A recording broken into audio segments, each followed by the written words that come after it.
নমস্কার বন্ধুগণ, SG poultry সবাইকে স্বাগত। বন্ধুগণ, আজ ফার্মে পাখির বয়স দ্বিতীয় দিন। এই দ্বিতীয় দিনই সকালে 6 ঘন্টা জলে আমি একটা অ্যান্টিবায়োটিক খাইয়েছিলাম। সে জলটা আমার খাওয়া হয়ে গেছে। এর পরের 6 ঘন্টা জলে আমি একটা ভিটামিন ইউজ করছি। তোমরা দেখতেই পাচ্ছ, রিকোভিট ভিটামিন। এটা বাচ্চা পাখির পক্ষে খুব সুন্দর একটা ভিটামিন।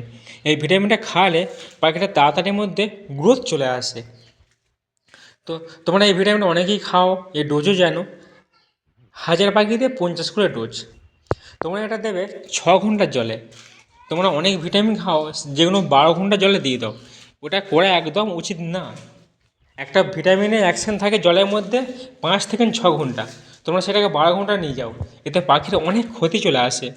তো তোমরা 6 ঘন্টা জলে ভিটামিনটা দেবে। সকালে 6 ঘন্টা জলে অ্যান্টিবায়োটিক, তারপরে 6 ঘন্টা জলে দেবে ভিটামিন।